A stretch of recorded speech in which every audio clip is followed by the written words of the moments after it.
All right, what's going on YouTube? It's the old soldier coming at you from Robinson County, North Carolina. Just got in from my 3-miler with Rebel Dog. The humidity out here is brutal. And it's about 9:15 here where I'm at right now, Eastern Standard Time. Like I said, we did our 3 miles today. Probably not the best time I've had in a while. My back's hurting today. Y'all forgive me. I had to get some mighty fine H2O down. But anyway. Want to talk to you about a few things today. Make you aware of some things if you haven't noticed or you're wondering why or whatever the case may be. Remember I told you week before last, everything that's going on is a push by modern communists to take over the nation. Okay? Antifa, BLM, nothing more than foot soldiers for this new communist push. We're starting to see them become more and more overt in their actions. There was a incident in New York City, forget which borough, but it was a Baptist church where members of Black Lives Matter came and basically was trying to shut down the church service. It's been made known that the founding members of Black Lives Matter, their head honchos right now, are all admitted Marxists. They've got a lady on their board of whatever who spent time in jail for bombings of federal property, okay? She didn't get out until Clinton pardoned her or commuted her sentence because Clinton's probably a part of this process. But communism cannot stand Judeo-Christianity, okay? And I'm not here to preach to those that are not believers, but I would tell you this, whatever you believe in, more than likely, if it goes against what communism stands for, they'll eventually attack it too. But predominantly, communism has a big problem with Judaism and Christianity. Okay. In the book, The Naked Communist, on page 94, it asks, what is religion? And it talks about fallacy number 7 of communism. I wanted to share this with you. And the reason being it's important.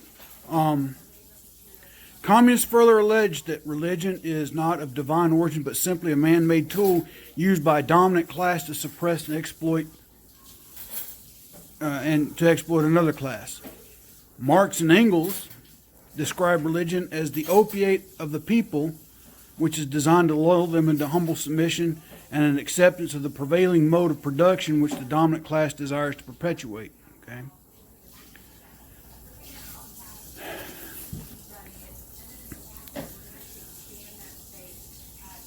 But it was not the abuse of religion which Marx and Engels deplored as much as the very existence of religion. We know even in Christianity there has been abuses. Judaism, there's been abuses. Islam, there's abuses. Okay? Anything that's left in the hands of man can be abused and has been abused.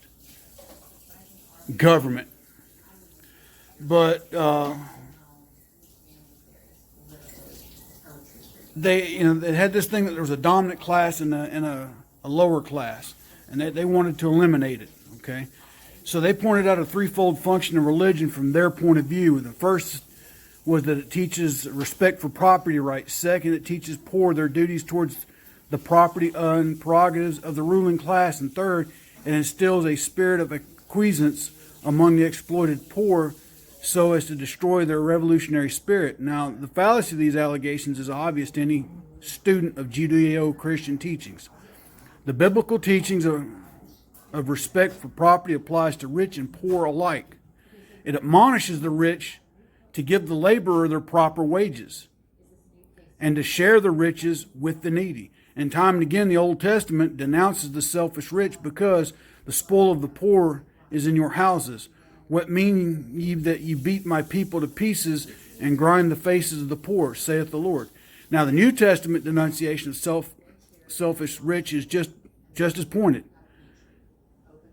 Go to now, ye rich men, weep and howl for your miseries that shall come upon you.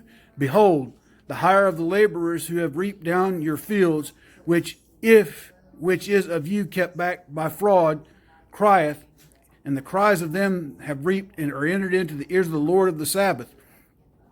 And it is easier for the camel to go through the eye of a needle than for a rich man to enter the kingdom of God. Okay? Now, and again, communists cannot stand peace, love, and harmony. And the allegation that communist religion makes men passive, we only need to observe the dynamic power of religious convictions, is precisely what prevents a soundly religious person from accepting communist oppression and communist mandates. A person practicing the teachings of the Judeo-Christian philosophy will not lie or steal on command, okay? He will not shed innocent blood, and he will not participate in the diabolical communist practice of genocide, the systematic extermination of an entire nation or class. Now, folks, if you don't believe that's what communists do, you need to go back in your history book. Go talk to Korean War veterans, Vietnam veterans, survivors of the Holocaust, survivors of World War II, Armenians, Chinese that got out of China when Mao took over. All right? There's video evidence of what the Maoists did in China. You didn't think like them, they killed you. They toppled statues, ancient and honorable statues of a culture deeply rooted with historical value. But the communists, because they didn't agree with it, chose to erase and eradicate, change, alter, falsify true history. What's going on around us right now, folks? And furthermore, the communist sees the dynamic ideology of Judeo-Christian teachings a force for peace which cuts through the vitals of communism's campaign for worldwide revolution. As Anatoly Lunacharsky, the former Russian Commissar of Education, declared, we hate, and quote, we hate Christians and Christianity. Even the best of them must be considered our worst enemies. They preach love of one's neighbor and mercy, which is contrary to our principles. Christian love is an obstacle to the development of the revolution. Down with love of our neighbor. What we want is hate, and only then can we conquer the universe, end quote.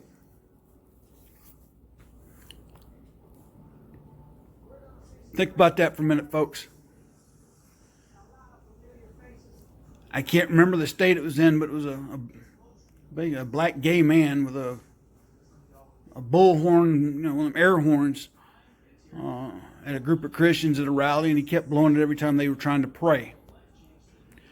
Now, there's a video of a black church I saw where the man comes out and says, I ain't gay no more. And he starts dancing and hooting and hollering. And then you look at this one where the guy's blowing the air horn. I think it's the same gentleman. So apparently he is backslidden.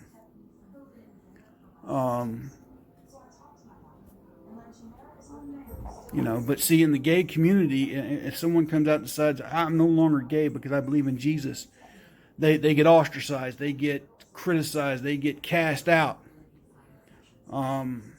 They become, now they're bigoted like anybody else that doesn't believe homosexuality is right. Okay?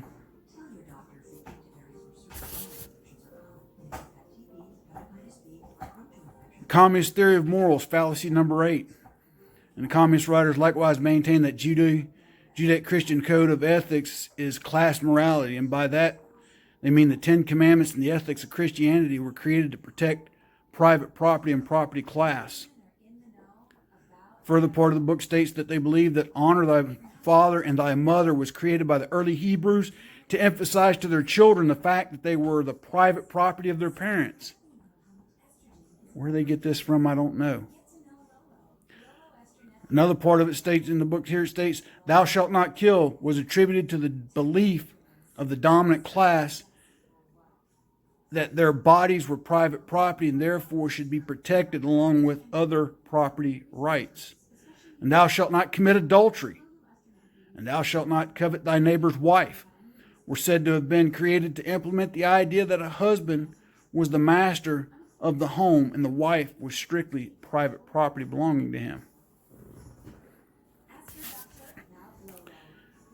And this last line of reasoning that we just read led to some catastrophic consequences when the communists came into power in Russia, and their anxiety to make women equal with men and prevent them from becoming private property. They degraded womankind to the lowest and most primitive level. Some communist leaders advocated complete liberalism and promiscuity to replace marriage and the family. And there's experts from a degree issued in the Soviet of Saroloff which illustrate the point. Quote, "Beginning with March 1st, 1919, the right to possess women between the ages of 17 and 32 is abolished in this decree. However, not being applicable to women who have 5 children. And by virtue of the present decree, no woman can any longer be considered as private property, and all women become the property of the nation." Property of the nation. The distribution of maintenance of nationalized women in conformity with the decision of responsible organizations are the prerogative of the group of the Saroloff anarchists. All women thus put at the disposition of the nation must, within 3 days after the publication of the present decree, present themselves in person at the address indicated and provided all necessary information. Further, quote, "Any man who wishes to make use of a nationalized woman must hold a certificate issued by the Administrative Council or a professional union, or by the Soviet of Workers, Soldiers, or Peasants, attesting that he belongs to the working class. And every worker is required to turn in 2% of his salary to the fund." Taxation. I thought taxation was evil, communist, which it is, but "Male citizens not belonging to the working class may enjoy the same rights provided they pay a sum equivalent to 250 French francs." Wait a minute. I thought there was no higher class in communism. See the contradiction here, folks? And the women, it states here, any women but who by virtue of the present decree will be declared national property will receive from the public fund a salary equivalent of 575 French francs a month. Almost sounds like state-sanctioned prostitution. Now, I'm not sure that's where the modern communist movement is going, but the point being is the current movement has no moral values. None. Part of it, you got one side of it, it's a bunch of pansy, pampered, live in their mom and dad's basement, never worked a day in their life. I'm owed something. You need to take care of me. I need my ding-dongs, my Twinkies, and my ho-hos, and my chocolate milk. And, oh, by the way, Mom, I've got a protest today, so can you wash my favorite black hoodie and mask so I can go out and protest? Who, by the way, when they get arrested, cry, cry, cry. I don't want to go to jail. I'm sorry for what I did, or what they're doing is wrong, and I don't deserve to go to jail. The other is, you owe me this, you owe me that, because you've kept me down, or this, that, and the other. No, you kept yourself down. But again, I just want to share that with you in light of what's going on. The churches now are starting to be attacked. Okay?